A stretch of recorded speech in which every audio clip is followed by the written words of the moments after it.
It's about to go down.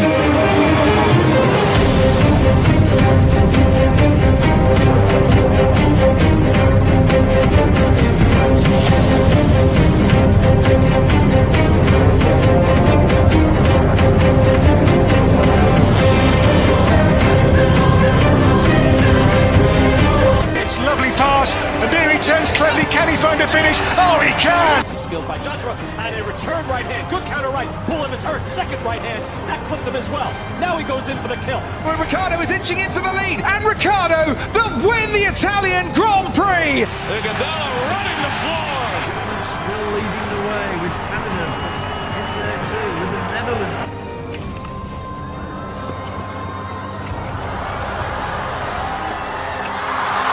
And Musa makes it 4 goals in 2 World Cup matches. The Monaco Grand Prix! Ricciardo triumphant in Monza. Through Bowden, Barrett, and an early touch and an absolute... Sports Orbit. We make the world go round.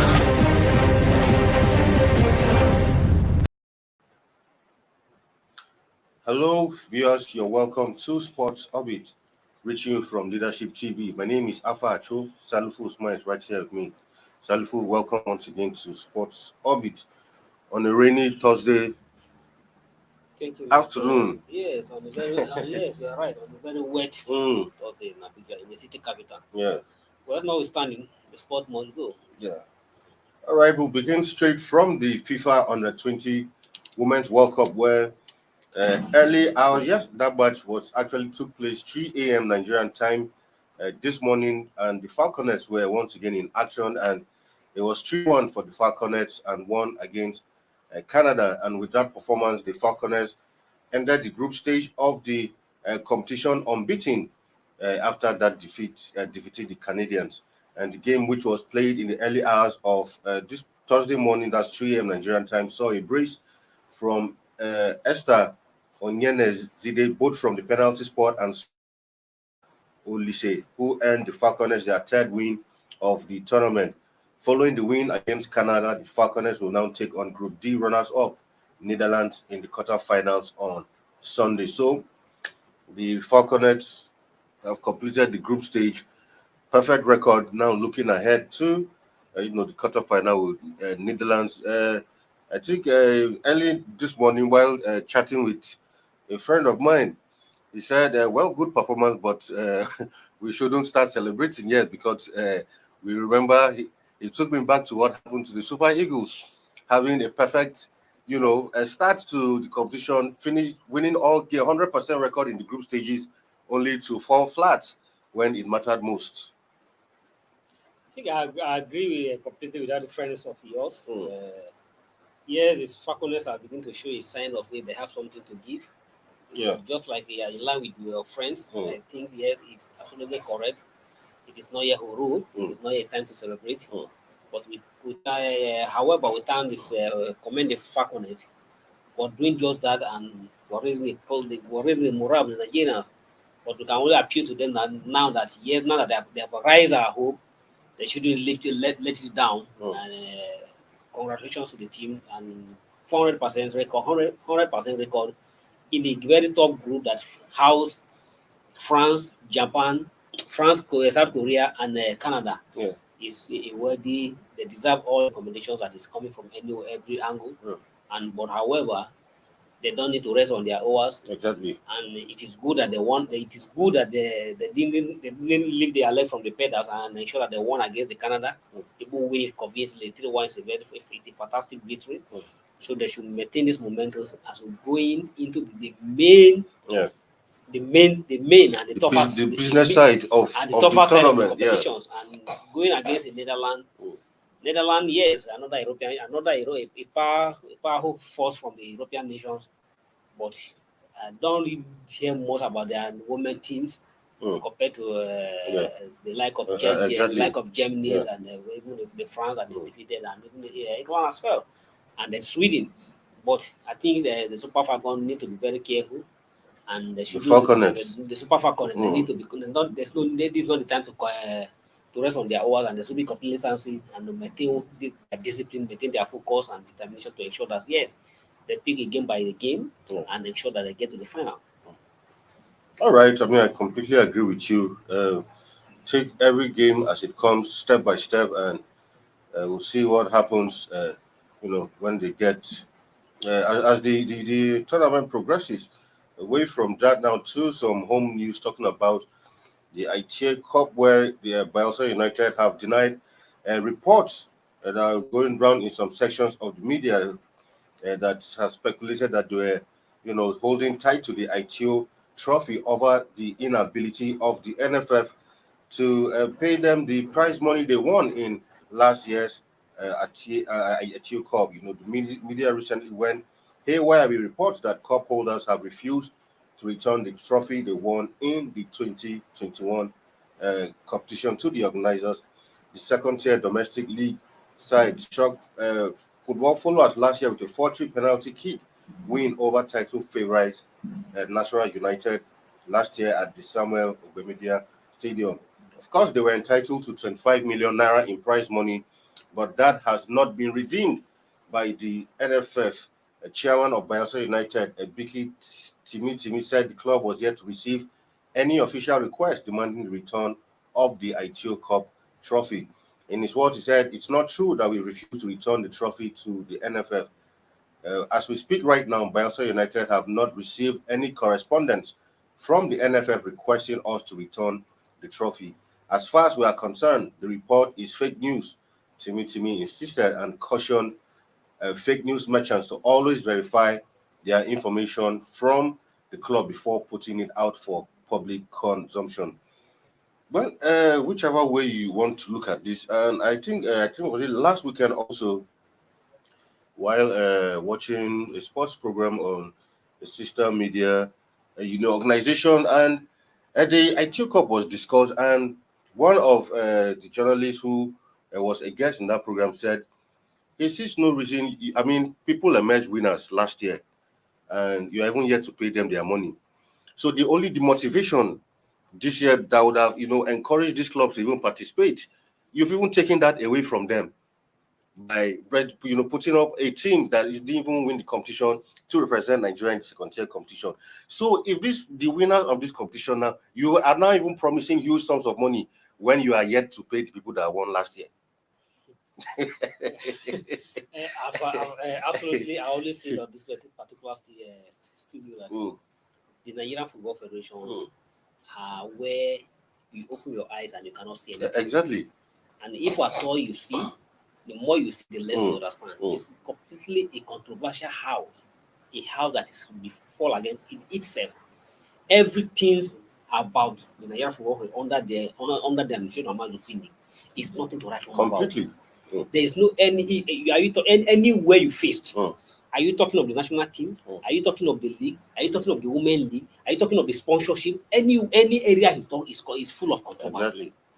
Okay, and my biggest disappointment in this whole thing is that is even the ITO, a very oil organizations like ITO have his name attached to a title sponsors attached to a competition. Exactly. Yeah. So I think I'm totally disappointed with the ITO organization. A very sorry, not to cut you. I also heard from credible sources that, in fact, this competition should not even be called ITO Cup anymore, because what I heard was that ITO, for the past 2 seasons, have not paid any form of sponsorship money to the NFF.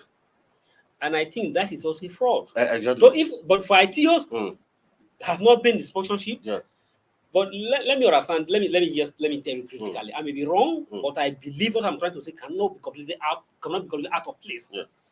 There's no anyhow a desperate person like Amaju Pinnick. Exactly. Yeah. And ITO Cup has not ITO organizations and oil firm like ITO has not paid money for 3 years. And their name is still being attached to a very high profile high profile FA Cup. That means there is something that we are not being we are privileged to listen to here. There's probably there may be an other grand dealing between the NFF board and the ITO Cup. But there's no how in a 21st century, like Amaju, who prime himself that he's a very clever man and a very wise man, that ITO organizations are an oil firm like an ITO do not pay money, a sponsorship money, and yet their name is being attached to a very vibrant FA Cup, like Exactly. one of the oldest competitions in the world. Yeah. And yet, you see, they are not paying. So, if anybody telling me that Atio has not been paying sponsorship for the last 3 years, I will not agree. I will not take that to anywhere. Because it can't be possible for you to, it can't be possible that Atio, a Federation Cup or FA Cup is as low as you start sponsorship and you are still attaching to somebody's name. Because the brand, the name, go to the Atio Cup. Yeah. And for Atio Cup, an organization like Atio Cup, and their name is being dragged into a mold that a winner of such competitions has not been paid. They should also check themselves. Yeah. It's completely discouraging. But I think we can't wait for Amaju Pini to edge the Nigerian football federation because nothing he has brought, nothing about Nigerian football federation that under Amaju Pini that is anything to write home about. If you you can't even take that to anyway for telling me for someone to tell that Atio has not been for 3 years, and their name is being attached to it. Yes. Something there's another high dealing between Amaju Pini led federations and the IT organizations. I mean, because really sad situation. People play a competition, money this over a year. Just 25 million. Exactly, since they won this competition and you are yet to pay. Not just both the male and female. Exactly. And you are still organizing this competition for another year, even promising higher sums of money for the winners this time around when you are yet to pay the people who won the competition last year. I mean, this kind of confusion is very unheard of and unseen in football management in Nigeria. And also, everything about Nigeria football is always stride in secrecy. That especially under this current board. And at the same time, even the club, I also blame the club themselves for not taking their matter up. If I play, can you imagine, like for instance, you say that Liverpool that won the FA Cup, and their prize money, what they attached for FA Cup has not been redeemed for 4 months, for 5 months, for 6 months, and Liverpool keep quiet. Exactly. So even the club sometimes are even afraid to start up to their right, because all of them are all in this mess. Yeah. Really sad situation, if you ask me. And away from that now to some basketball news where the federal government has dissolved the interim management committee set up to address the hitherto crisis that rocked the Nigerian Basketball Federation for a while now, according to a statement signed by Manga Mohammed, Director of Press, Federal Ministry of Youth and Sport, said the decision was informed by the federal government's rescission from its earlier withdrawal of Nigerian basketball from the international scene and releasing of the MBBF. It said beginning from with the federal government rescission from its earlier withdrawal of Nigerian basketball from the international scene and releasing the MBBF from Nigeria's participation in FIBA Basketball World Cup 2023 African qualifiers in Kigali, Rwanda, the continuation of the IMC is no longer necessary. The Ministry of Youth and Sports Development hereby announces the dissolution of the IMC with immediate effect. So, another, but this is what we keep getting, in sports in Nigeria, instead of to find a way of resolving properly the crisis in the MBBF, ensuring that we have an authentic president, you now set up an interim management committee to oversee development of the game. And after a while, you came back to say, okay, we've lifted the ban on we play on international participation. Okay, now, IMC, you're no longer necessary once again. Confusion everywhere. When I started the news, I was just laughing. I was just laughing at the news. It's really unfortunate that we are in a country where a certain group of people always tend to use people to their own advantage. Exactly. To me, it's undeniable what he has succeeded in doing this. Just create a group of people just to use them and to achieve what you want. Exactly. Now he used them and now he's stopping them. So to me, as far as I'm concerned, that committee never even exists. In the first place. That committee never exists. But this is a committee that has never even sit for a meeting for 1 day, has never even functioned for anything. So when I saw the release from the ministry, and I immediately asked saying, how do you dissolve a committee that has never existed? Exactly. So for me, if the minister, if they have seek for my advice, is to have just keep quiet and allow it to just die a natural death. Because as far as the committee is concerned, they know that their job is already off season. Yeah. Then they will never even Exactly. So why coming with a statement to announce that okay, you have resolved Committee. it is the situation in Nigeria is that everything just as Completely, because yeah. anytime you get the more you hear, the less you understand. You don't understand what is wrong. Exactly. Everything about the system Completely. is completely wrong. Completely. It's completely wrong. And as far as this basketball saga is concerned, to me, that has not been the most needed. Yes, he has succeeded. He has done well in many areas in sport development. He has bring some stability, so it's sport development. In many areas, even in facilities, he has tried to sustain a lot of facilities across the country. But as far as the basketball crisis management is concerned, he has failed. Completely, and I mean, I agree with you completely on that because I mean, this crisis when at a point it seemed like there was going to be a resolution, especially with the elections that held. I mean, it seems like the crisis even took a whole new dimension altogether. Anyway, we'll go on a quick break, and when we come back, Sport Orbit continues. Stay with us.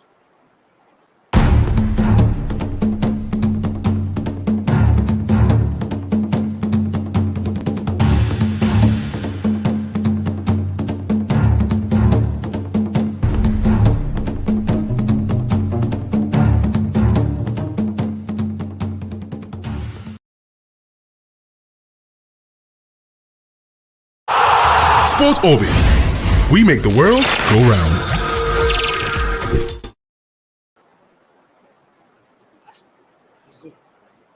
All right, welcome back from that break. You're still on to Sports Orbit now to the Nigerian Olympic Committee, where after the excellent performance of Team Nigeria at the Commonwealth, the committee has changed gear towards ensuring another podium finish by securing scholarship for its athletes ahead of the Paris 2024 Olympics.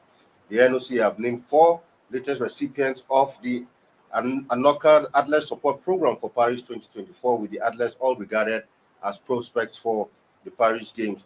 President of the NOC, Engineer Abugume, who is also a Anoka Treasurer General, announced Enekwechi Chubuebuka Athletics, Kolawole Esther, Mortar Wrestling, Ogbonna Eze Joy Weightlifting, and Olarinoye Adija Denike Weightlifting as the recipients.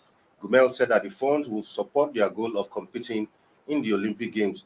The 4 Nigerian athletes are among the 50 athletes chosen by Anoka as the commission predicated the allocation process on performance criteria and sports and, of course, Olympic ethics. So, good one coming from, because in recent times, these scholarships have really helped because it enables them to get into schools who are particular about developing of athletics.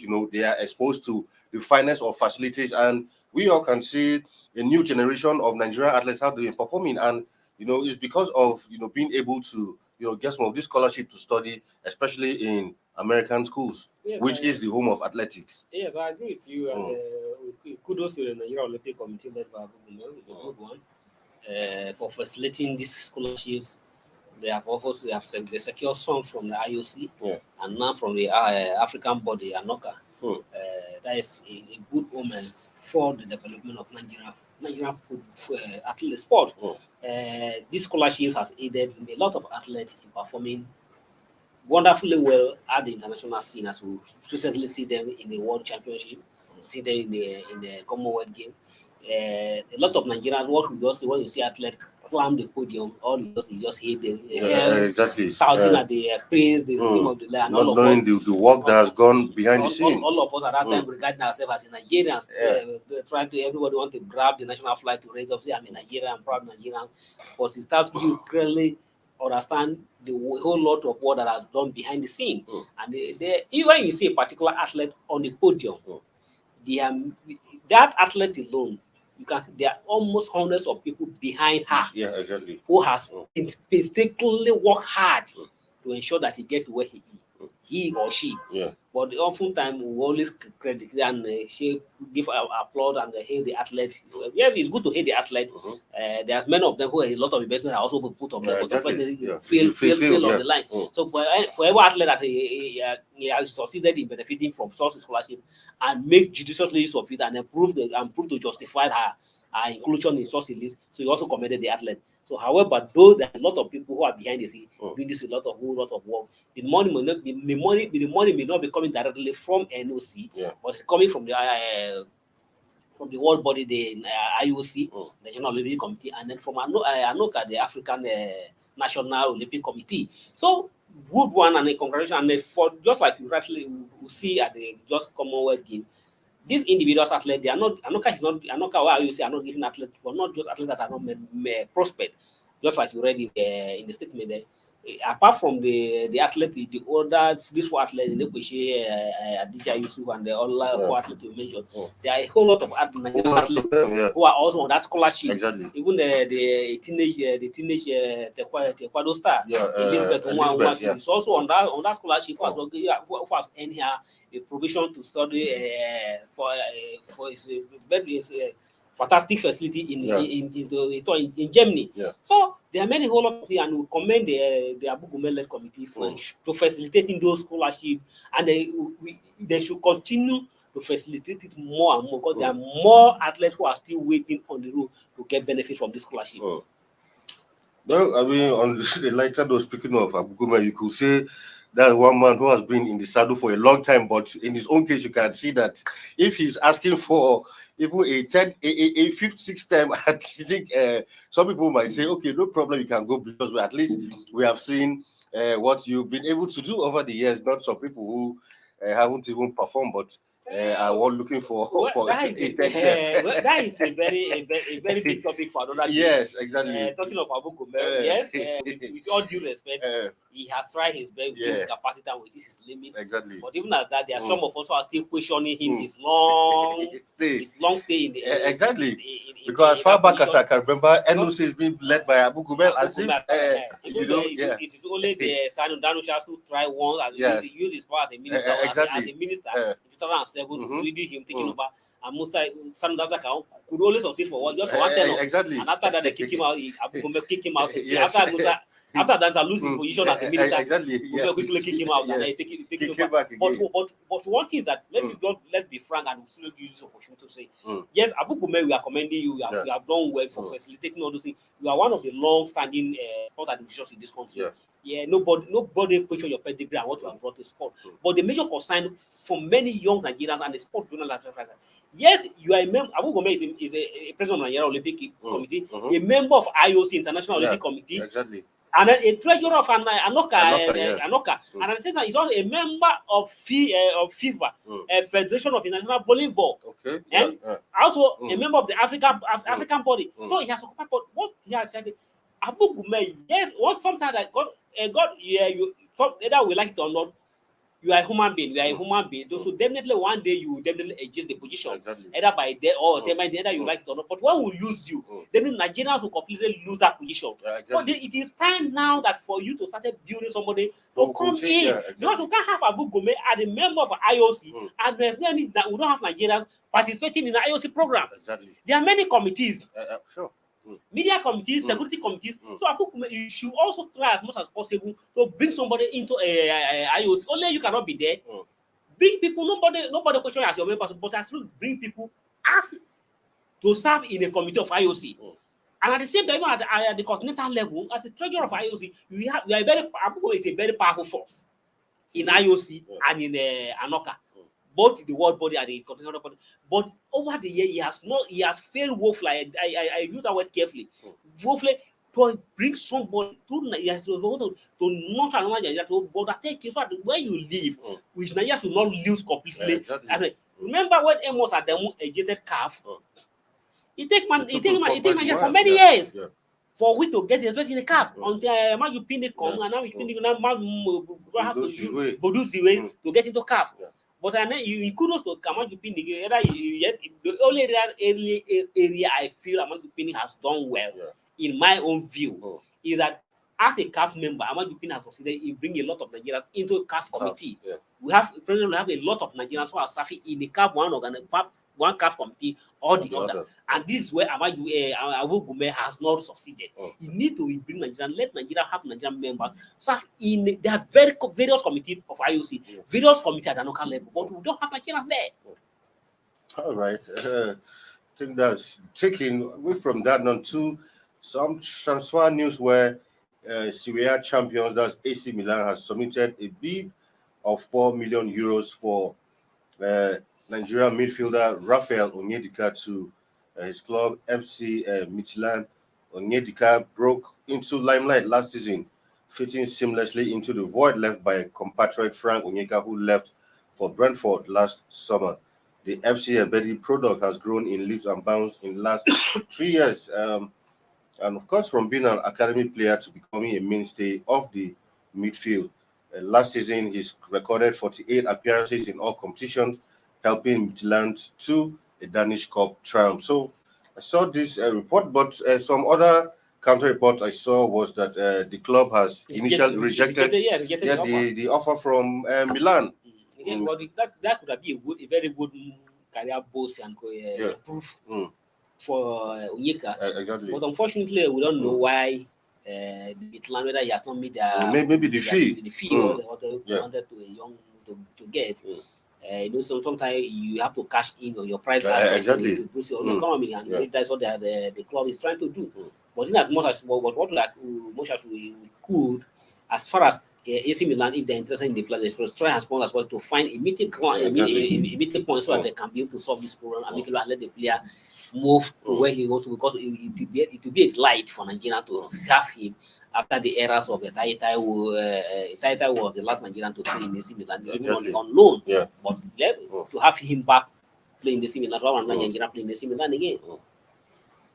All right, on some other story where Senegal defender Abdou Diallo has set a semi-final target for the Teranga Lions at the 2022 FIFA World Cup in Qatar later this year.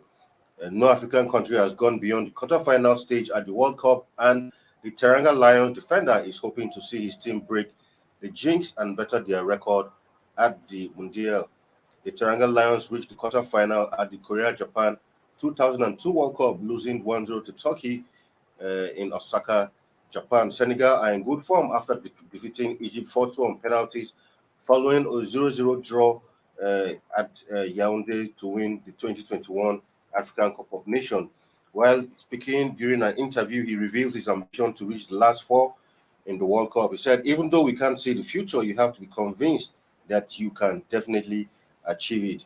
We also had a glass ceiling in the Nations Cup final, and we broke it. So my dream is to break another one. If we manage to do that, I will be the happiest. So, I mean, that's a good one, setting a target for, and I mean, like he clearly said, no African country since the history of this competition, in as much as African countries have been participating in this tournament, no African country has gotten anywhere near the semi-final.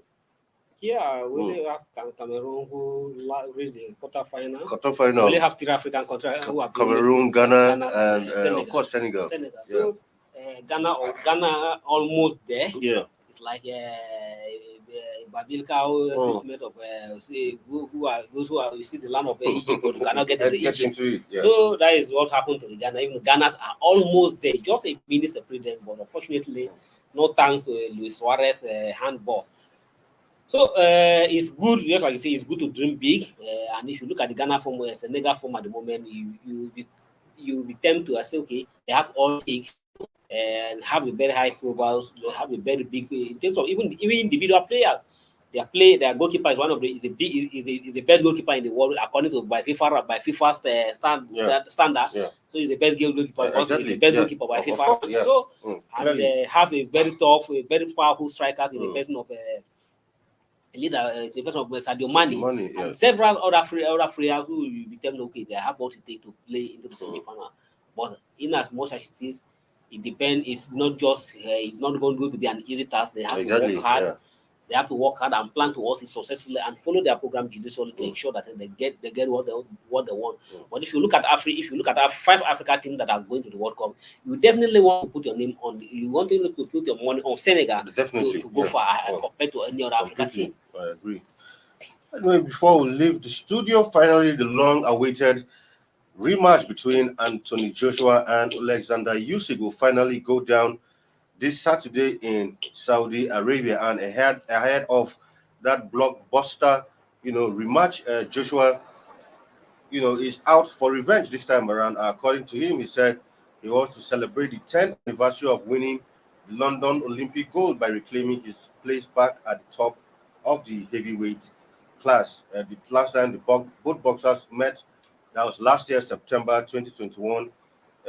He was defeated by the Ukrainian in front of 65,000 fans inside Tottenham Hotspur Stadium, outclassing Joshua over 12 rounds. But this time around, Joshua said he's pumped up, he's ready, and nothing will stop him from reclaiming all his belts this time around. That is all our wish. That is all our wish. But Alpha, a bit scared about that. Yes, exactly. Because if you look at the status of the Ukrainian Usyk, I'm not the one. It's like if I'm the one to go be on the ring to facing him, I'll definitely step down the fight because that guy looks very huge and very determined to go all the way again. But I hope Joshua has to do a whole lot of work, and I believe he has to study what happened. Yeah. What happened at the Tottenham Stadium exactly. That he lost that belt. Because this is a defining moment of his career. He needs to get it right.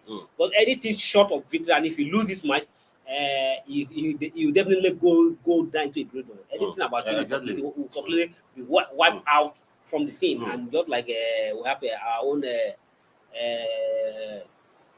Nigerian Nightman, Samuel Peter. So we never get him, but we don't wish such fate will befell Joshua. He has to work hard and ensure that he regains this belt. But anything sort of victory on Saturday will definitely be an end to his career because he will not have anything at stake. Nobody will want to fight him again because he will not have anything at stake to fight. Canada will be just jumping from one head to the other. So we wish the Nigerian British boxers a successful fight and make sure that he pray that he is able to defend and regain all he has lost. Because he needs to get back to the top. If he don't get back to the top, that will be the end of his career. I mean, for Usyk, apart from being a boxing fight, for him is more than a boxing fight. Don't forget, he's from Ukraine. He's from Ukraine. At war. And his whole country.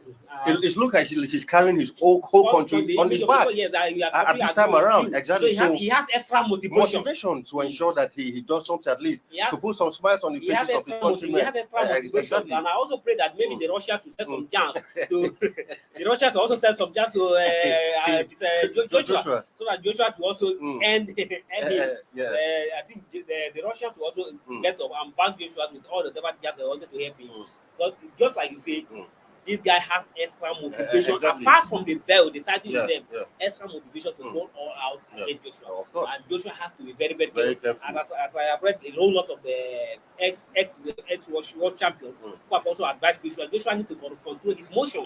If he must get back to get his title, he needs to work on himself, control his motion and control his anger, because you can't be on the ring and have the high emotion where you've been driven by your anger. Boxing has to come, and if those European what they are found that you have just a shortcoming, they will not want to use that to get at you. So just has to be very careful and control himself and remain calm and ensure that take it by step and get all he wants back again. Thank God he's going back to Saudi Arabia, who has been proved to be a very fertile ground for him. All right, that fight comes up on Saturday, and we'll be keeping an eye on that one. Anyway, that's all we have for you. Before we go, after the Nigeria Football Congress is currently currently, I forgot to mention that. Although the information coming from there is very skeptical at the moment, but we heard that the election has been fixed for September 30. And by that September 30. That means if I don't know, we are yet to see the final communique that will be coming out. But from the background information we have now is that the election has been fixed for September 30 next month. And it has been fixed for September 10th next month. Either Ahmad Yupini is going to stay in office till then, it's another different ball game. Because Ahmad Yupini is going to expire on the 20th of September. Yeah. So if you allow him to stay, he's going to have another 10-day extension. Exactly. Either that will be allowed, either it's statutorily or constitutionally allowed, it's another different ball game. And at the same time, even the secretary, remember, the FA secretaries, all the 37 FA secretaries also held a meeting last night. And one of the proposals they are putting to the Congress forward for the AGMs that they should also amend the statutes. Remember, before now, the FA secretary has a voting right. Also vote in deciding who is the president of the NFL or who is the board member of the NFL, deciding who head the football federation. But unfortunately, in 2014, during the Megeri-led board, amend the statutes and retrieve the voting right of the secretary of the state FA secretary. So the secretary of FA are no longer have the right to vote in the NFL election. That is why that limits to only 34 people who just sit there and decide who is the next president of the NFL. But the secretary also, in their own request, also submit that they should revise that statute and give them their voting right that they wanted, that apart from the decision by the federal government, suggestion and a call from all different angles that NFL to expand, to open opportunity for many people and expand the voting right for a lot of people to decide who to manage the president. They also asked that first, before any concern, that they should be allowed to a right to vote in the election. All right, we'll talk more about that more tomorrow. Hopefully, by the end of the day, the picture will become clearer from what will transpire from that Congress. Anyway, thank you for being in the studio once again, Salifu. All right, tomorrow bring you a bigger and better package. Stay safe out there. My name is Afa Cho, and it's goodbye for now.